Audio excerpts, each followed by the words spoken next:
ஜெய் கேப்பார் பேச்சை கேட்டு நடக்கும் பழக்கம் இல்லை. அவர்கள் சொல்வதை கேட்டு வஞ்சத்தை வளர்த்து கொள்ள.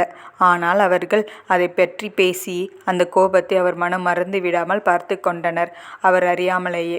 அதனாலேயே அவர்கள் தங்களை வெளியில் நிறுத்தி வாசலோடு அனுப்பிவிட்டனர் என்ற கோபம் ஜெய்க்கு நிரந்தரமாக தங்கி போனது.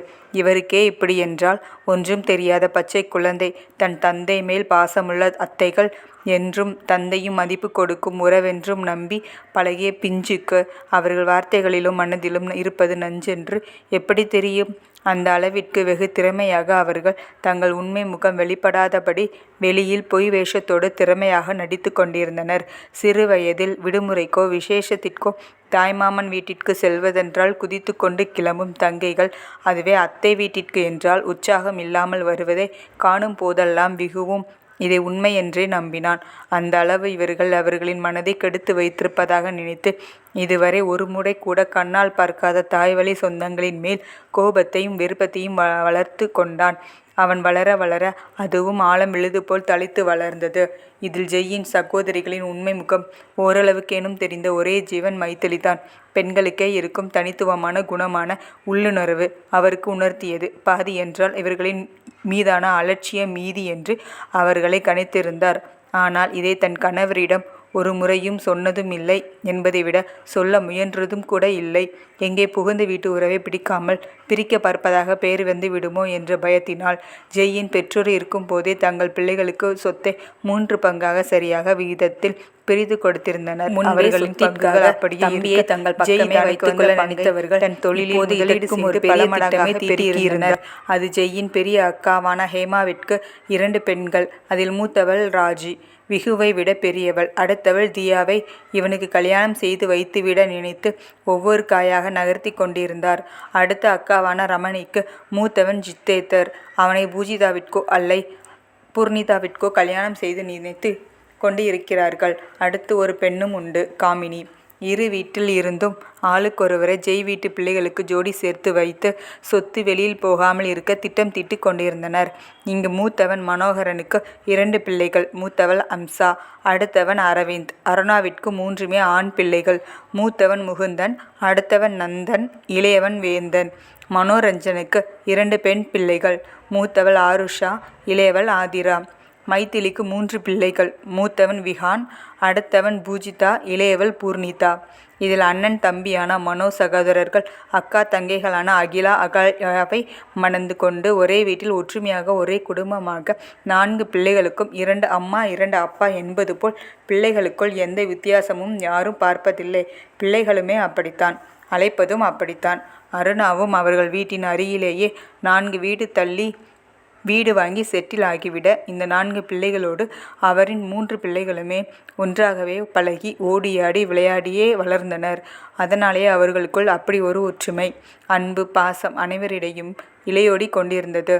அவ்வப்போது பூஷியும் பூர்ணியும் கூட வந்து சென்று கொண்டிருந்ததால் அந்த பாசக்கூட்டில் இணைந்து கொள்ள தவித்து நின்றது விகு மட்டுமே. இதில் அருணாவின் மூத்த மகனான முகுந்தனுக்கு மனோவின் மகளான அம்சாவை மணம் முடித்து அவர்களுக்கு நக்ஷத்ரா என்ற 4 வயது தேவதை உண்டு. இவர்கள் இப்போதுதான் முகுந்தனின் பணியின் காரணமாக தினமும் இங்கிருந்து அலைய முடியாத காரணத்தினால் OMRல் பிளாட் வாங்கி குடியேறி உள்ளனர். ஆனால் எல்லா விழா விசேஷங்களுக்கும் தவறாமல் ஒன்று கூடி விடுவர்.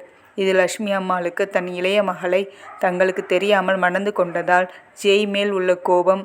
அனைவரும் தங்கள் துணைகளோடு கலந்து கொள்ளும் விசேஷங்களில் மைத்திலி மட்டும் தனியாக கலந்து கொள்வதில் பெற்றவரின் ஆற்றாமையாக மாறி அது இதுவரை தன் பேரனை தன் கண்ணில் காட்டவே இல்லை என்ற ஆதங்கமாக அவ்வப்போது அவரின் பேச்சில் வெளிப்படும். ஒரு கட்டத்தில் அவனாகத்தான் இங்கு வருவதை தவிர்க்கிறான் என தெரிந்து பணம் இருக்கிறவங்க தான் அவன் கண்ணுக்கு தெரிவாங்க போல என அவன் விடுமுறை நாட்களில் இங்கு வராமல் அத்தை வீடுகளுக்கு செல்வதை குறிப்பிட்டு சொல்வதோடு அவங்க அளவுக்கு நாம் இல்லை, அதான் நம்மளை எல்லாம் அவன் மதிக்க மாட்டேங்கிறான், திமிர் பிடிச்சவன் என புலம்பிக் கொண்டிருப்பார். இதில் மேலும் மகளின் மேலும் பேரனின் மேலும் உள்ள பாசமே பிரதானமாக இருக்க வார்த்தைகள் மட்டுமே ஆதகமாக வெளிப்படும். ஆனால் இவற்றையெல்லாம் அருகிலிருந்து கேட்டுக்கொண்டிருந்த ஆருவிற்கு விகு பணக்கார திமிர் பிடித்தவன். தங்களையெல்லாம் மதிக்காதவனாகவே பதிந்து போனான். ஓரளவு விவரம் புரிய துவங்கிய வயதில் இதை பற்றி கேட்டு தெரிந்து கொள்ள பூஷி மற்றும் பூர்ணியிடம் விசாரிக்க, அவர்களோ தந்தைக்கு நேரமில்லாத காரணத்தால் அவர் எங்கேயும் வருவதில்லை என்றும், அண்ணா மட்டும் எப்போதும் இங்கே வர விரும்ப மாட்டான் என்றதோடு தாங்கள் இங்கு வருவதில் கூட அவனுக்கு விருப்பமில்லை என்று தங்களுக்கு தெரிந்தவற்றை அப்படியே கூறினார். அது அவள் மனதில் ஆழப்பதிந்து பின்னால் எத்தகைய விளைவை ஏற்படுத்தப் போகிறதென்பதை அறியாமல்.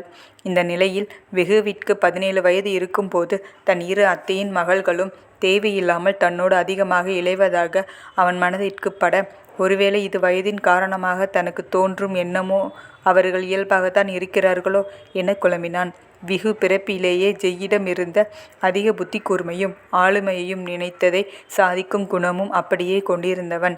அவனுக்கே உரித்தான பிரித்தாளும் திறமை, எந்த சூழ்நிலையிலே தனக்கு சாதகமாக மாற்றிக்கொண்டு தான் நினைத்ததை செய்து முடிப்பது.